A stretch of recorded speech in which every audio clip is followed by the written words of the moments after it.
بسم الله الرحمن الرحيم الحمد لله والصلاة والسلام على رسوله الكريم أما بعد أيها الأحبة السلام عليكم ورحمة الله وبركاته. Alors dans cette vidéo je vais vous parler de l'histoire de Hajar.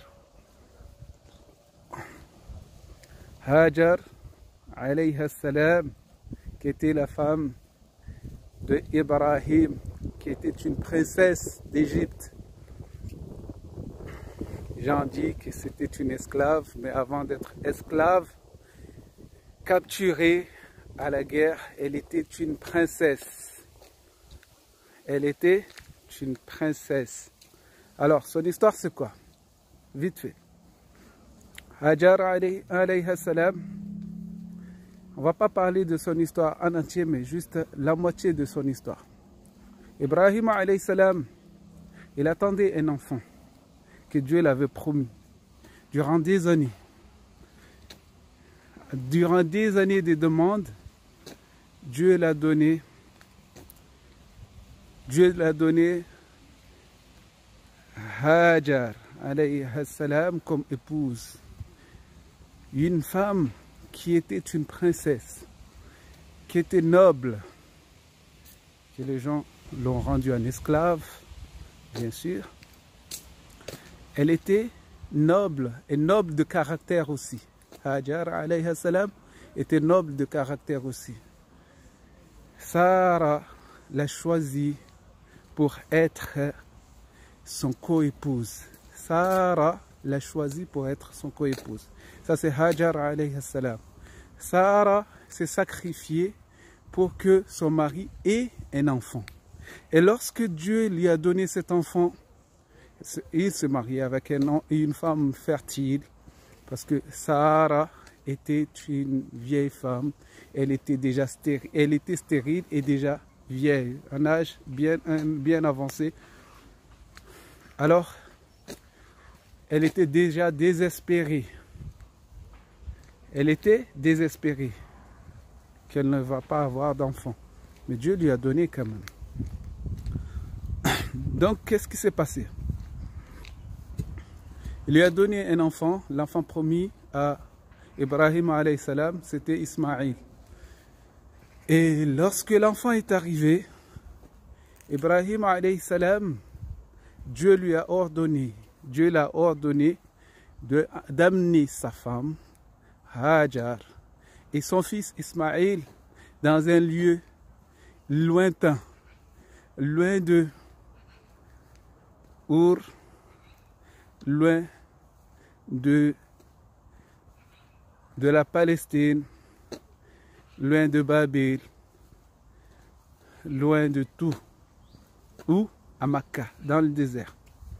Un endroit où il n'y a aucun arbre. Un endroit où il n'y a pas d'eau. Un endroit où il n'y a pas d'oiseaux. Même les herbes ne poussaient pas à cet endroit. Même les herbes ne poussaient pas à cet endroit. Et Dieu lui a dit, amène ta femme là-bas. Et tu la laisses là-bas. Et tu retournes là où tu es avec ta famille, ici. Après avoir attendu un enfant durant des années, et Dieu lui dit de faire ça.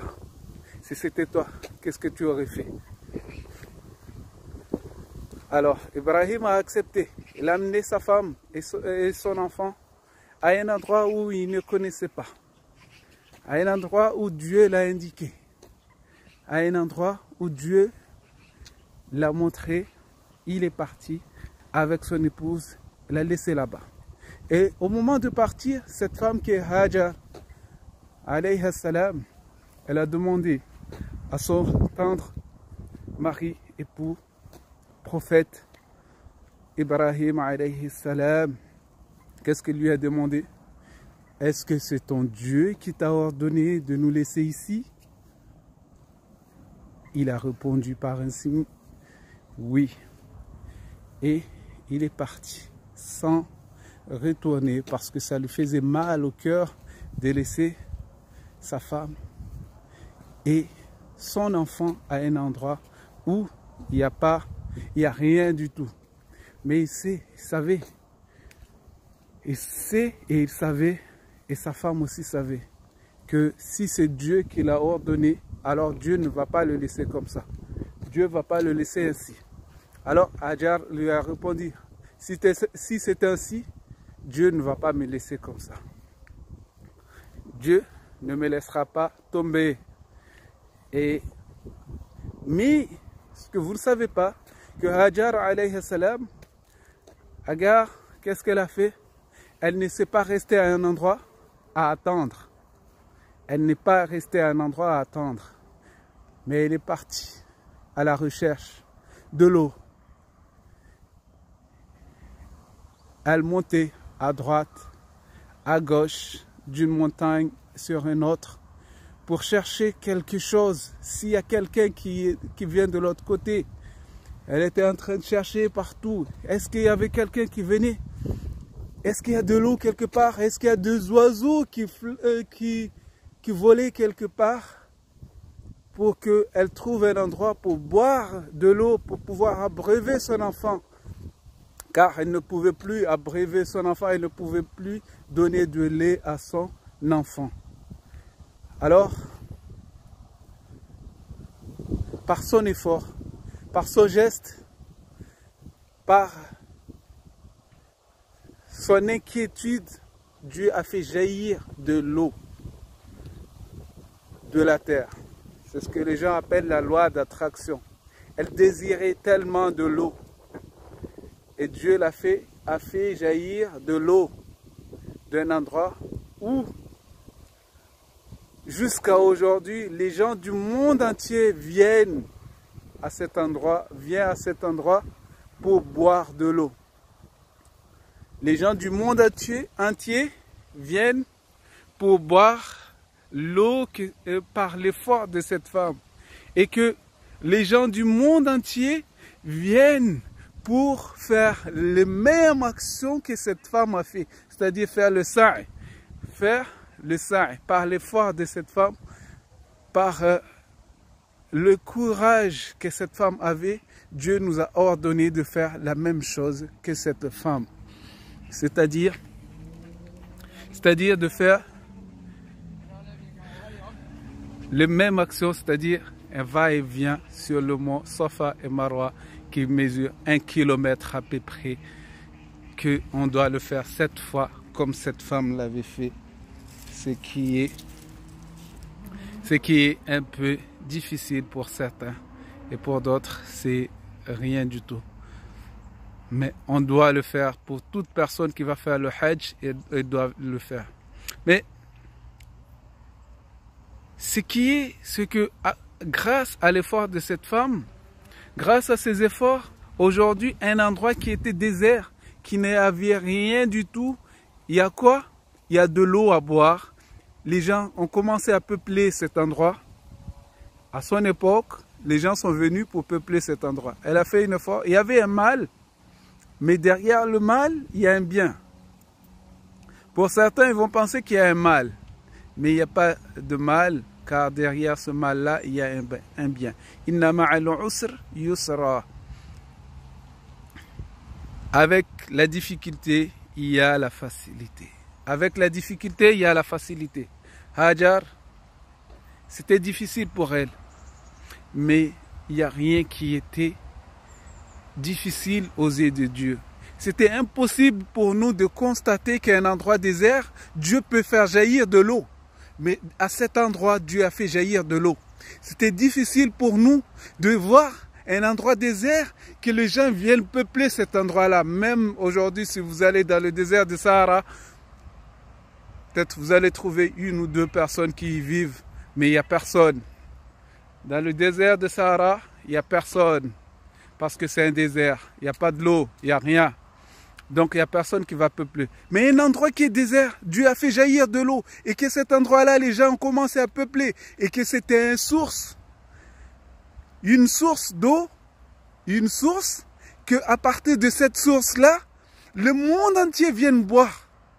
Durant des siècles et des siècles, des siècles et des siècles, des milliers de siècles sont passés derrière nous. Et nous buvons toujours de cette eau. Et l'eau ne s'arrête pas jusqu'à aujourd'hui. Vous voyez l'effort? Vous voyez l'effort? Ça a commencé qui? Derrière Ibrahim, il y avait Sarah. Derrière Ibrahim, il y avait Hajar. Les deux étaient en concordance avec Ibrahim. Et Allah subhanahu wa ta'ala a fait que Hajar était la cause. Il y a Sarah qui était derrière, que grâce à Allah, par la grâce de Dieu subhanahu wa ta'ala, Sarah a été attaquée. Le roi a voulu profiter de Sarah, mais Dieu a protégé Sarah, la femme d'Abraham, que personne ne l'a touchée. D'ailleurs, toutes les femmes des prophètes, après leur mort, elles ne peuvent pas être mariées à d'autres. Donc, durant leur vivant aussi, c'est leurs épouses. Donc, il n'y a personne qui a touché Sarah. L'homme a voulu profiter de Sarah, mais Sarah s'étant préservée, elle a demandé la protection à Allah. Vous voyez la puissance de dua. Depuis Sarah est venu Ismaïl. Car si ce n'était pas l'action de Sarah, Hajar n'était pas devenue la femme d'Abraham et Abraham n'aurait pas eu Ismaïl. Mais tout ça, il y avait la difficulté que Sarah, Dieu l'a retardée. Elle était pas fertile. Elle était stérile. Dieu l'a donné, Dieu l'a laissé comme ça pour que Hajar devienne la femme d'Abraham. Une princesse se marie avec un prophète. Une princesse se marie avec un prophète. Elle était esclave, capturée, et est devenue la femme du prophète. Comme vous pouvez constater dans l'histoire du prophète Mohammed sallallahu alayhi wa sallam. Safiya était une princesse qui était devenue la femme du prophète sallallahu alayhi wa sallam. Mais à l'autre côté, il y avait une princesse qui était la femme d'Abraham. C'est Hajar. Alors, Hajar alayhi salam, par rapport à le sacrifice de Sarah, Hajar est venu. Par rapport à ce sacrifice, Allah subhanahu wa ta'ala a ouvert Makkah au monde entier. Vous voyez la grandeur? Vous voyez ce que je vois? Ce que sûrement qu'elle avait demandé à Allah subhanahu wa ta'ala de ne pas la laisser tout seul. Et Allah subhanahu wa ta'ala, par le dua d'Ibrahim alayhi salam, que Ibrahim alayhi salam, déjà, Sarah, Hajar, quand elle est restée là, elle a dit à son mari, si c'est ton Seigneur qui t'a ordonné cela, alors il ne nous abandonnera pas. C'est ce qui a été fait. Alors, Allah subhanahu wa ta'ala, Hajar a vu la grandeur de Dieu, la puissance d'Allah subhanahu wa ta'ala devant elle, dans ses paroles. Elle a vu cela. Et elle savait pertinemment que Dieu ne les laisserait pas. Elle voyait la puissance que Dieu a placée dans l'invocation. Ud'ouni astajib lakum, demandez-moi et je vous répondrai. Ou bien on a وإذا سألك عبادي عني فإني قريب أجيب دعوة الداعي إذا دعان. Lorsque mon serviteur te demande, mes serviteurs te demandent à propos de moi, dites-leur que je suis proche et je répondrai à l'invocation de ceux qui me demandent. Je répondrai à l'appel de celui qui m'invoque lorsqu'il m'invoque. Au moment de l'invocation, je les répondrai. Ud'ouni astajib lakum. Dieu, il connaît tous nos problèmes, mais il nous demande de lui demander et il nous répondra. Alors, demandons-lui. Demandons à Dieu et voyons ce que il nous répondra, Inch'Allah. Je vous laisse avec cela. N'oubliez pas la puissance de doigt et n'oubliez pas la puissance de sabre. Que celui qui fait la patience, Dieu lui récompensera, lui donnera une récompense sans égale. Une récompense qu'il ne compte pas. Il ne comptera pas ce qu'il va donner à cette personne. Wa jazakumullah khair. Wassalamu alaikum wa rahmatullahi wa barakatuh.